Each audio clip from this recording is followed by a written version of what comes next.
Hello, Amir Niall. This is Christoph with Kaiser Works presenting Birdhouse, which is our 612 project. I wanted to update you with the changes that we've made. This is our pre-app package, and I'd like to get your final sign-off before we send this in. We're looking here, obviously, at the existing site plan. This is the proposed site plan with all of the noting that's required for the pre-app submittal. And I'm going to go ahead and zoom us into sheet A 4.0 to talk about changes we made since you saw this plan last. We are currently showing 3 parking spaces, designated parking spaces. This one is our ADA space with the ADA required area directly to the south of it. We're using the southern edge of the property as our circulation vein. So this is circulation space coming all the way through. This line right here is a gated line, and you'll see that in a rendering upcoming. But Amir, one thing we had discussed is a possibility is that this becomes operable. If you wanted to do tandem parking, you could abandon this after C of O. We think this actually would make a very nice amenity space, and we would use our on-street parking for the remainder of parking needs as is shown right here in our site plan.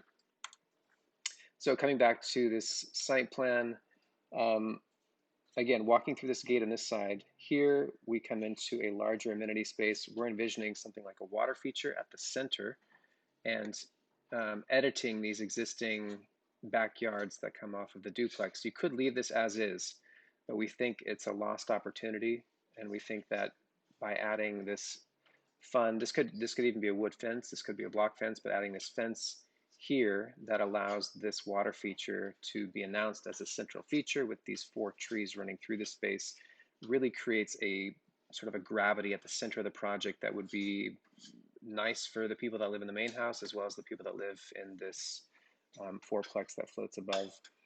We have since also added a trash enclosure. This is going to be required by the city. So there's not really any way to get around having an official trash enclosure as we're showing here. We're actually cheating this slightly, so this would be something that we would have to ask if we can build this slightly smaller than standard trash enclosure. This is our utility room, our SES panel. We think we're going to need something of this scale on the first floor in some locations. This is the best arrangement that we've arrived at to date. I'll show you our updated floor plans. This is level 2 on the left and level 3 on the right.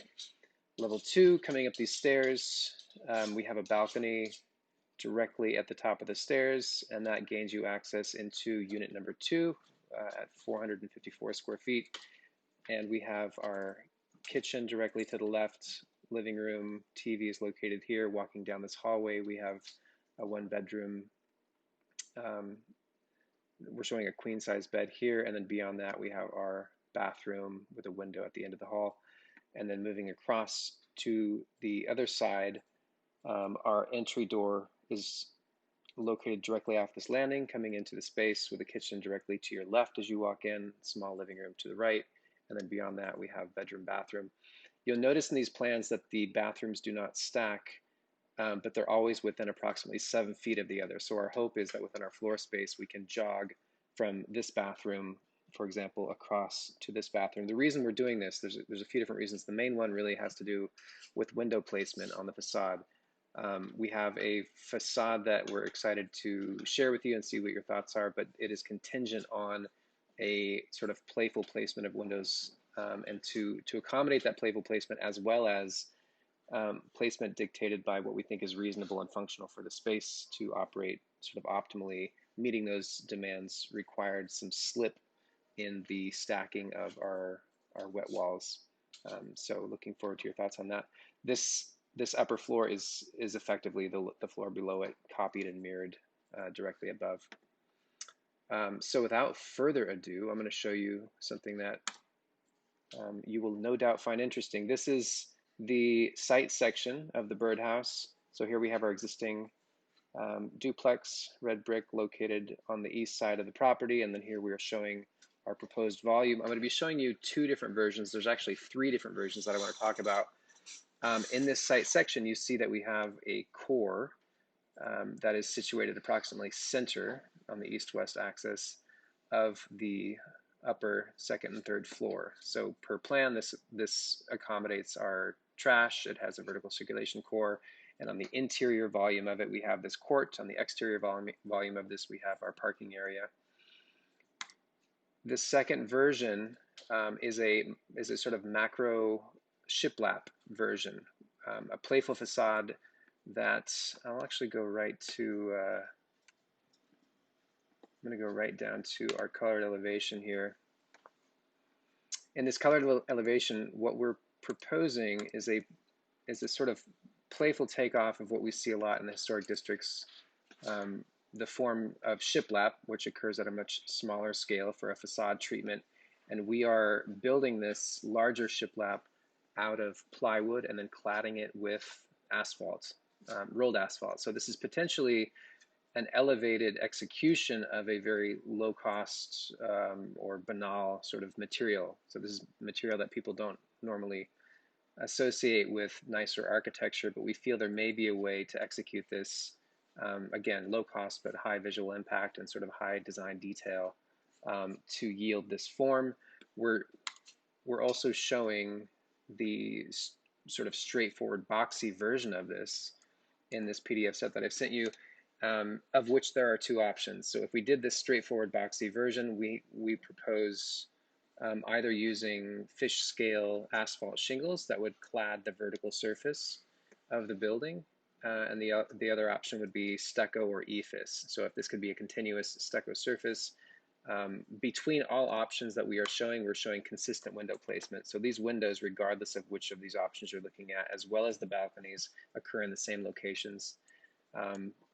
Going back to this rendering here, just to talk through some of the material decisions that we're proposing here. We have vertical wood siding that would clad this, sort of the only volume on the first floor would be this wood clad volume that would contain the dumpsters. These doors would be opened when the trash is being taken out, rolled out to the alley, dumped, and then put back. We're showing a galvanized grating that separates public sort of alley space from the private realm beyond. Through that, you can see the water feature with people sitting at the edge of it, just beyond, and then growing on that surface, you have these vines. We're showing Hacienda creeper growing on those here in the foreground, and then in the background, all the way at the back, we're proposing a vine-clad wall that separates this private outdoor space from the private outdoor space that belongs to the two red brick duplex units beyond. Moving upward in this scene, we're showing these balconies as having, they afford some privacy with vertical slat wood. This is the 42-inch high guardrail that comes across the top. Here we're showing a little potted cactus. And then the roof, we haven't talked about this previously, but I wanted to get your take on whether or not we try to push for this being an occupiable roof deck. We're in an urban context. We have a four-story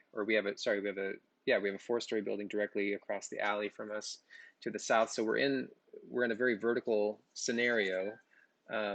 Gaining rooftop views could be a selling point. I think it would be a selling point. And we're showing here just sort of a playful rendition of kumquat trees sitting in pots that would be on that roof. So it's sort of an orchard, or quote unquote orchard, that would occupy that roof plane. This last slide I want to walk us through talks about the materiality of all of these options. We had previously suggested metal, which we do think would be a very handsome execution of this building. Historic Preservation has come back and said, no, we don't like this because we can't find precedent of metal facades in the area. That is something we have the option of fighting. I don't know if we would win that battle, but we still do like metal as an option. This is a precedent or example of fish scale used as a facade treatment.